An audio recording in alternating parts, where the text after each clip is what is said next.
Welcome back to the news today. This is the Daily Debate, and today let's start talking about the elections 2015, like we're always talking. It's the economy, stupid, is perhaps coined by James Carville, who was the campaign strategist of Bill Clinton's successful 1992 presidential run. The Israeli election campaign started out with the economic situation in focus, but the Prime Minister's planned speech in Congress and scandals in the Prime Minister's household caught media headlines. But could the economy get back to the center, and how it will affect the voting? So with me tonight is Dr. Hani Zubida, Professor of Political Science. Good evening. Good evening, Lucy. And also Dov Lipman, member of the Israeli Parliament from the Yesh Atid Party. Good evening. Lucy. Thank you very much for coming, gentlemen. So, gentlemen, you know, we've been talking a lot about Benjamin Netanyahu. We've been talking a lot about the, let's say, small scandals or small problems that he has in his house. But let's talk about the real problems. And the real problems are that Israelis are really facing big economic issues that, for some reason, it's more comfortable to go head-to-head with Isaac Herzog, with Tzipi Livni, with Benjamin Netanyahu, and not actually deal with the main issue, which is economy. Well, I think at the end of the day, it depends on what does the other candidates bring to the table. And they're not bringing the heat on. It seems that they're trying, but they're not successful in doing it. And two major issues. One, Benjamin Netanyahu is the current incumbent. He has the advantage, period. As the current incumbent, he can do whatever he wants. For instance, he can go towards the head of the party of Dov Lipman, who's sitting right in front of us, and say, well, you were the Treasury Secretary. With all due respect, it's all on your shoulders. You devastated the Israeli economy. One, which he's doing from now and then. Two, he blamed also Olmert, you know, and just this like is what I wanted 4 to years say. ago. It's just unbelievably so. It seems like there is a cyclical pattern which nobody's trying or succeeding in breaking, because Benjamin Netanyahu is kind of like he's aiming at everybody besides himself, and nobody is like creating a coalition to divert the fire towards Benjamin Netanyahu. It seems like the other parties' campaigns are sleepy, to say the least. The only campaign that I can mention as a campaign who's feisty and doing something is the Shas campaign, but all the other campaigns are really sleepy. We should mention only just one short thing. The Joint List of the Arabs have a great campaign, but it's not in the common population. It's been circulated in the Arab population. And I will give you a secret that they're going to get out with a new campaign right now to tell the voters, that the Arab voters would to come and vote with huge numbers. And it seems that this time democracy is making its way to the Arab minority in Israel. You know, I've been discussing this week about let's say, the fact that Benjamin Netanyahu gave Yair Lapid the finance ministry. And, you know, this is like putting somebody in a really hard position, especially when he doesn't have, let's say, the professional skills and experience to actually deal with that. It seems, and we started actually saying that maybe Yair Lapid were actually able to do this job. He started actually managing the job in the finance ministry, and then when maybe the prime minister realized that, he said, whoa, whoa, whoa, whoa, I was not planning this, let's stop this. That's exactly what happened, what you just said right now. We just got the report about the last quarter of 2014, where the GDP in Israel grew by 7.2%, something which you don't see in any other countries in Europe, or certainly in the Middle East. It doesn't happen. And that was because, as a result of a year and a half of work, putting together programs, all of a sudden, you start seeing the results. And at that exact moment, and there was a 2015 budget that was on the table. It's in my office, you can see it, with an increase of 10 billion shekel to all the social ministries without raising taxes, not a campaign promise. It's there, exactly where the money comes from. At that exact moment, the Prime Minister cut him off. Now, in all the campaign events that Yair Lapid does every single night, people do ask him, were you trapped? Was this a mistake? And he says, I could have easily been a very popular foreign minister, traveled the world, making the case for Israel, but that's not what I ran on the elections 2 years ago. And I went to did I know that Netanyahu was trying to trap me? I did. Did I know that it's possible that I could fail? I did. But this is the place where I could give $1 billion shekel to Holocaust survivors and build budgets to make a difference for the country. So let's try to understand. If this is so good, like you're saying, why only 11 mandates?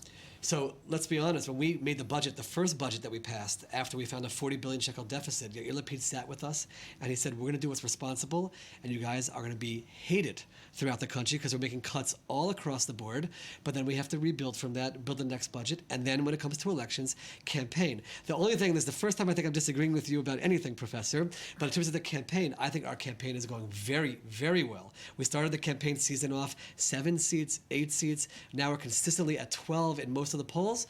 Internal polling even higher. You know, I will agree with him on this. I can see MK Lipman's point, but there's a huge difference between what I meant and what he's saying. I don't think we have a disagreement. The impact of campaign is the notion of who leads the discourse, who is creating reality. And right now, Yesh Atid is not creating reality. I wrote an article, a very detailed article about the last 3 campaigns, taking out the last one. This is the one that we stand in. And I said that consistently, the person who made the campaign was Lieberman. Lieberman set the tone. In this election, even Lieberman is so far away from the center of the stage. Sure. And let me just say, the Likud, which tried to, spray everybody, even the V15 petition, it was pulled because the Likud couldn't find any connection between the V15 and Meretz and the Zionist camp. There's a huge issue here. It seems like nobody is breaking the glass ceiling that Bibi Netanyahu is putting on this campaign. But I want to tell you something. At the beginning of this campaign, we said maybe it's about time that the Israeli society will go to vote to 2 major parties, to one from the left, one from the right. Maybe this should be the system. Maybe this is the way that we will be able to replace the government not every 6 or 8 or 12 years. And it seems that this campaign, this hidden campaign that was at the beginning, that maybe it's about time to have two big sections, blocks, one left, one right, is starting to get in, because more and more I hear people, the more people are saying, okay, if we want to really change Benjamin Netanyahu, and we're talking about this 30% that you're always talking about, the one who didn't decide yet. If we really want to change Benjamin Netanyahu, we have to put our vote for the Zionist camp. But whether we like it or not. I agree with you. In the beginning, I saw this trend of the 2 big blocks, and that was a concern for us.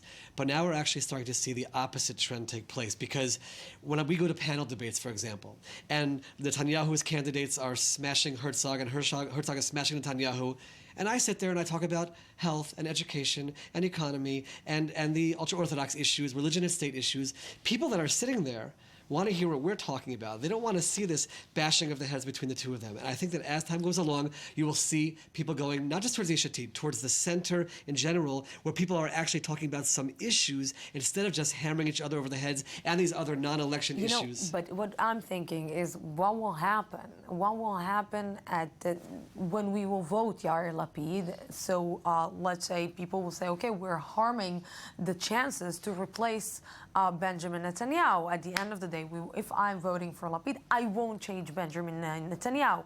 So, maybe Yesh Atid will end up again sitting with Benjamin Netanyahu in the same government. Yesh Atid will most likely sit down with Benjamin Netanyahu this time. The only thing is that they won't have the cooperation they had with Bennett previous elections. Let me say something. There's a huge issue here. It seems like the 2 big blocs are working to weaken each other, and the way they're doing it is by hammering each other with negative campaigning. This is what causes the small parties to flourish. Shas was under the threshold. All of a sudden, they're talking 7, 8, 9, 10 seats. Eli Shai. By the way, Yesh Atid also. Of course, Yesh Atid. And it's amazing because more and more people are going to Yesh Atid, for example, gatherings. People are saying, okay, listen, they actually did something. They're actually giving me an alternative. Yesh Atid, unlike the other parties, I think they have a campaigner who thinks positively. He does not want to say what we did not do. He does not want to say what Bibi said not to do. He wants to say what we tried to do and what we would try to do again in the future. And that's a huge difference. Pay attention, the only small party that's not taking this line but working negative campaign is Israel Beitenu, Avigdor Lieberman, who is now really in danger of being extinct from the political system. He might fall under the threshold. You really think that he will They're talking fall about from 4 seats? 6 seats is a possibility because the margin of error, and we do not know what will happen in the next 3 weeks. And there's one more thing that we add. You asked the question, why would you not vote for one of the prime minister candidates? Why would you vote for another party? What we present, and yet Lapid does every night, but all of us are out every night, is look at the things that we've done with the ultra-Orthodox, with the smaller government, with education. The moment a new government is formed, if we're not strong, either Likud or Labor will turn the clock back and get the ultra-Orthodox parties in, make a larger government again, and people are listening, they're saying, wow, you actually accomplished some of the things that you promised, and there's a real fear that if I go to one of those larger parties, they will give the ultra-Orthodox, as an example, whatever they want, or they will build a huge, oversized, bloated government with excessive spending. Maybe we need to empower Yesh Atid to be able to continue the things that they've been doing and negate the possibility of that happening. So the next 26 days are going to be fascinating for sure. It'll be a roller coaster for us for sure. But I sit here tonight and I say, don't be surprised if on March 17th we're sitting here and saying, wow, they surprised us again. You know, because I remember you saying it from the beginning. We started even the last campaign of Yesh Atid was starting with like smaller seats than they actually at this got. Point, last time we were polling at 7 at this point last time. Yes. Let me say this. We have an issue with the polls. Short campaigns, very condensed campaigns. We have an issue with serving the Arab population. We have an issue with serving the young population. And the most important issue, we're talking about them, 30% of the voters are fencers. What we're doing is we're trying somehow to guess how will they vote. Are you an Arab? Yes. Do you live in this village? Yes. Are you a Muslim? Yes. Or you'll vote for the United List? No, I won't. I'm voting for the Zionist camp or for Yesh Atid. There's an issue here. It's not that we're guessing. This is the best tool we have. But putting all that aside, this issue, at the end of the day, this election campaign, as it seems right now, Yesh Atid can do a great campaign. At the end of the day, they will stand in front of a huge government, most likely a national unity government, and Yair Lapid will have to make a decision, which is going to be a very hard decision. Am I sitting as a part of this coalition, or am I saying no? And this is the red line for me. I am not going to cross this line. What is the chance, Hani? And I know that you're skeptical, and I know that you will tell me, Lucy. Benjamin Netanyahu won't be the prime minister. Yes. We can hear the applause throughout the country. No. That's amazing. We got to a point where he just synchronized so well. But okay, Lucy, here goes. There is a chance. There is a possibility. It's a faint possibility, but let me, statistically, I also deal with statistics. If Lieberman will not pass the threshold, which is a possibility, but the more likely possibility is that Eli Yishai will not pass the threshold. If Eli Yishai falls out, Benjamin Netanyahu loses 4 to 6 seats, loses from the right bloc, which will weaken the bloc severely because he's losing about 10% of the blocking bloc that he's thinking in his head that he's got 61 seats. If they fall down, the question is, how will the votes be divided between those who stay within the system? One, what will Meretz do? Meretz is a big question mark because people are saying 6 to 10. Now, 6 and 10 is a huge difference. How will the Arab list do? I saw the campaign. I got the video clip. The question is, will the Arab listen to the leaders and come out voting, let's say, 75%? 75% is a huge...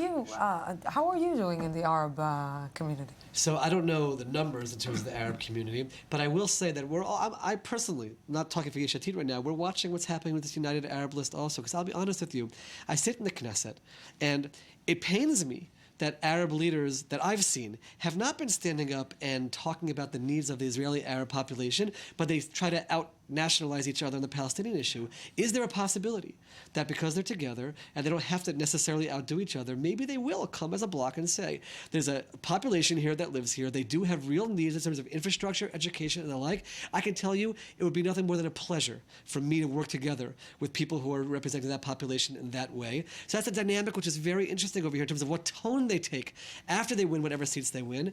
I think that could also play a major role, and you could see Ahmed Tibi's eyes, he recognizing the possibilities are out there for all of a sudden the Arab population to have a playing voice. Just think about it. Kahlon, Shas, Yesh Atid, and the United Arab List forming a mini coalition saying the only way we will enter a coalition is if 1, 2, 3, and 4 happens.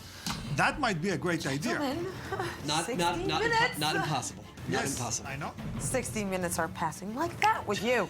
Thank you very, very much for being with me. Saw you too much today. We're going out for a small break, 2 minutes, and I'll be back.